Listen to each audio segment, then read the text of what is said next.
السلام علیکم ورحمۃ اللہ تعالی وبرکاتہ۔ حضرات، ہم عید کیسے منائیں؟ عید کی خوشیوں کا اظہار کیسے کریں؟ اللہ رب العزت کا احسان عظیم ہے کہ ہم اور آپ ایک مہینے تک روزے رکھتے ہیں، اللہ کی عبادت و ریاضت کرتے ہیں، قرآن پاک کی تلاوت کرتے ہیں، ذکر و اذکار کرتے ہیں۔ ایک مہینے کے بعد اللہ رب العزت ہمیں اور آپ کو عید سعید جیسی عظیم دولت سے سرفراز فرماتا ہے۔ عید کا معنی ہے خوشیوں کا اظہار کرنا۔ عید کا معنی ہے خوشیوں کا اظہار کرنا۔ حضرات، ہم عید کیسے منائیں؟ عید ہمیں کیسے منانا چاہیے؟ جس طریقے سے ہم اور آپ ایک مہینے تک گناہوں سے بچنے کی کوشش کرتے ہیں، جھوٹ سے پرہیز کرتے ہیں، چغلی سے پرہیز کرتے ہیں، اسی طریقے سے ہمیں اور آپ کو چاہیے عید الفطر کے دن، عید سعید کے دن بھی تمام گناہوں سے صدق دل سے توبہ کریں اور آئندہ نہ گناہ کرنے کا پکا عہد کریں۔ اے پروردگار، تو نے ہمیں عید سعید جیسی عظیم دولت سے مالا مال کیا۔ اے مولا، میری نمازیں اپنی بارگاہ میں قبول کر لے، میرے روزے اپنی بارگاہ میں قبول کر لے۔ عید ہمیں کیسے منانا چاہیے؟ آئیے آقا کریم صلی اللہ علیہ وسلم کی زندگی سے درس حاصل کیجیے۔ آقا کریم صلی اللہ علیہ وسلم ایک مرتبہ عیدگاہ کی طرف نماز عید پڑھنے کے لیے تشریف لیے جا رہے ہیں۔ کیا دیکھتے ہیں؟ راستے کے کنارے ایک بچہ کھڑا زاروں قطار رو رہا ہے، اس کا چہرہ گرد و غبار میں اٹا ہوا ہے، کپڑے پرانے پہنے ہوئے ہے۔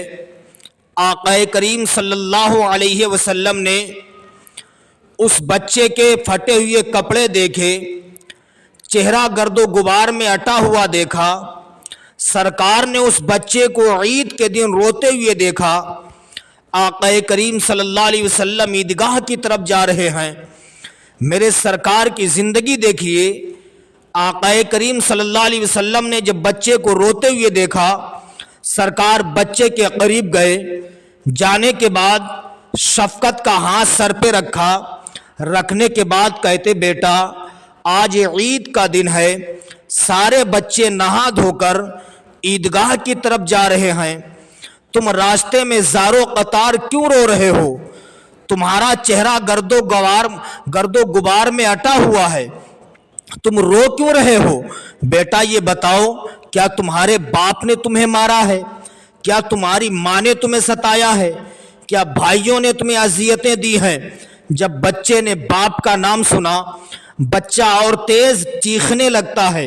سرکار نے فرمایا، بیٹا تم روتے جا رہے ہو، آخر رونے کا سبب بتاؤ، رو کیوں رہے ہو؟ کیا تمہارے باپ نے تمہیں مارا ہے؟ بچہ کہتا، یا شیخ مجھے میری حالت پہ چھوڑ دو۔ نبی فرماتے، بیٹا بتاؤ، کیا تمہارے باپ نے تمہیں مارا ہے؟ کیا تمہاری ماں نے تمہیں مارا ہے؟ آج عید سعید کا دن ہے، سارے بچے عیدگاہ کی طرف جا رہے ہیں، نیا لباس پہنے ہوئے ہیں، لیکن تم یہ پھٹا پرانا لباس پہنے ہوئے ہو۔ کیا تمہارے باپ نے کپڑوں کا انتظام نہیں کیا ہے؟ بچے نے اتنا سنا اور زاروں قطار رونے لگتا ہے۔ میرے سرکار نے پوچھا، بیٹا بتاؤ کیا معاملہ ہے؟ اب وہ بچہ کہتا، یا شیخ مجھے میری حالت پہ چھوڑ دو، میرے سامنے میرے باپ کا نام نہ لو۔ آقا کریم ارشاد فرماتے، بیٹا بتاؤ آخر ہے کیا؟ وہ بچہ کہتا ہے، یا شیخ معاملہ یہ ہے کہ سارے بچے جو عیدگاہ کی طرف جا رہے ہیں، ان کے باپ داداؤں نے کپڑوں کا انتظام کر دیا ہے، کسی کے بھائی نے کپڑے کا انتظام کیا ہے، کسی کی ماں نے کپڑے کا انتظام کیا ہے، کسی کے باپ نے کپڑے کا انتظام کیا ہے، لیکن یا شیخ میں کیا کروں؟ میرے باپ کا سایہ میرے سر سے اٹھ چکا ہے، میرے باپ کا انتقال ہو چکا ہے، کاش میرا باپ بھی زندہ ہوتا تو میرے لیے کپڑوں کا انتظام و انصرام کرتا. آج میں اپنے باپ کو یاد کر کے رو رہا ہوں. آقا کریم صلی اللہ علیہ وسلم نے ارشاد فرمایا بیٹا بتا تیرے باپ کا انتقال کیسے ہوا تھا. اب وہ بچہ اس کی سسکیاں بندھی ہوئی ہیں. وہ بچہ کہتا یا شیخ ایک جنگ میں میرے باپ کا آقا مدینہ کے قدموں پر انہوں نے شہادت نوش فرمائی تھی. ایک جنگ کے موقع پر میرے باپ شہید ہو گئے تھے لیکن میں بڑا خوش نصیب ہوں انہوں نے شہادت پائی تھی. آقا مدینہ کے قدموں پر شہادت پائی تھی. اتنا کہنا تھا. میرے سرکار فرماتے ہیں بیٹا یہ بتا کیا تو نے ان نبی کو دیکھا ہے جس کے قدموں پر تیرے باپ کو شہادت نصیب ہوئی ہے. وہ بچہ کہتا یا شیخ میں نے نہیں دیکھا ہے. نبی فرماتے بیٹا سن لے جو تیرے سامنے کھڑا ہوا ہے اسی کا نام محمد ہے. اسی کے قدموں پر تیرے باپ کو شہادت نصیب ہوئی ہے. سبحان اللہ. اتنا سرکار نے کہا. اب بچے کو سہارا مل گیا کہ کوئی مجھے تسلی و تشفی دینے والا ہے. بچہ زارو قطع رو رہا تھا, خاموش ہو گیا. میرے سرکار نے بچے کا چہرہ گرد و غبار میں اٹا ہوا تھا. اپنے رومال شریف سے سرکار نے گرد و غبار کو صاف کیا. صاف کرنے کے بعد اپنے کندھوں پر بٹھاتے ہیں, عیدگاہ کی طرف لے کے چل دیتے ہیں. سبحان اللہ. اسلامی بھائیوں ہمیں بھی عید اسی طریقے سے منانا چاہیے. ہم یہ دیکھ لیں کہ ہمارے پاس پڑوس میں کوئی بچہ ایسا تو نہیں ہے جس کے کپڑوں کا انتظام نہیں ہے, جس کے گھر پہ سمئی کا انتظام نہیں ہے, جس کے گھر کے اندر کھانے پینے کا انتظام ہے یا نہیں ہے. ہمیں بھی چاہیے عید سعید کے دن غریبوں کا زیادہ سے زیادہ ہم خیال کیا کریں. لیکن ہمیں اپنے بچوں سے صرف مطلب رہتا ہے, پاس پڑوس کے بچوں سے ہمیں کوئی تعلق نہیں رہتا ہے. اسلامی بھائیوں آقا کریم صلی اللہ علیہ وسلم کا فرمان سنو. نبی فرماتے ہیں جب تم گھر میں کوئی چیز کھانے پینے کے لیے لے کر کے آیا کرو تو اپنے بچوں کو چپکے سے دے دیا کرو, انہیں منع کر دیا کرو گھر کے باہر کھاتے ہوئے نہ جائیں. پوچھنے والے نے پوچھا یا رسول اللہ ایسا کیوں؟ نبی فرماتے اس لیے تم اپنے بچوں کے لیے لے کے آئے ہو, جب تمہارا بچہ گھر سے باہر کھاتا ہوا نکلے گا پڑوس کے بچے دیکھیں گے ان کے دل کے اندر رشک پیدا ہوگا, کاش میرا باپ بھی میرے لیے چیز کھانے کی لے کر کے آتا. اس لیے تم اپنے بچوں کو چپ کے گھر میں بیٹھ کر کے کھلایا کرو. اللہ اکبر کبیرہ. لیکن اسلامی بھائیوں ہم نے یہ دیکھا ہے آج ہم عیدگاہ کی طرف جاتے ہیں عید کی نماز پڑھنے کے لیے, ہم صرف اپنے بچوں کا خیال کرتے ہیں. اسلامی بھائیوں ایسا نہیں, اپنی اولاد کا بھی خیال رکھو, دوسروں کے بچوں کا بھی خیال رکھا کرو. صحابہ کی زندگی دیکھو, صحابہ عیدیں کیسی منایا کرتے تھے.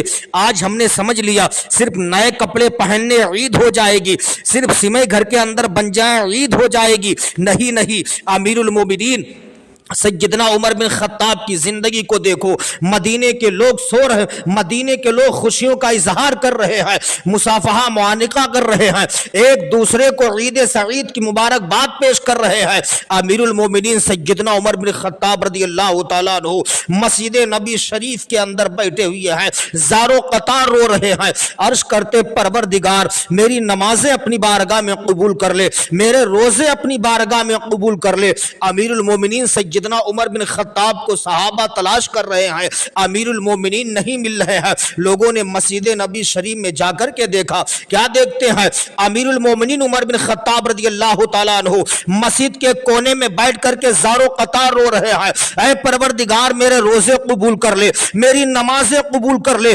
امیر المومنین عمر بن خطاب اتنا زارو قطار رو رہے ہیں کہ آپ کی آنکھوں سے جو آنسو نکلتے ہیں آپ کی داڑھی شریف لبریز ہو جاتی ہے, آنسوؤں سے آپ کا دامن تر ہو جاتا ہے. یہ امیر المومنین عمر بن خطاب عشر مبشرہ میں سے ہے, ان 10 صحابہ میں سے ہے جن کو سرکار نے دنیا میں جنتی ہونے کی بشارت دے دی تھی, لیکن پھر بھی عید سعید کے دن مسجد کے کونے میں بیٹھ کر کے زارو قطار رو رہے ہیں. پوچھنے والے نے پوچھا امیر المومنین ہم آپ کو کافی دیر سے تلاش کر رہے ہیں, آج تو عید کا دن ہے, خوشیاں منانے کا دن ہے, آج پھر بھی آج تو خوشیاں منانے کا دن ہے, آپ مسجد کے کونے میں بیٹھ کر کے زارو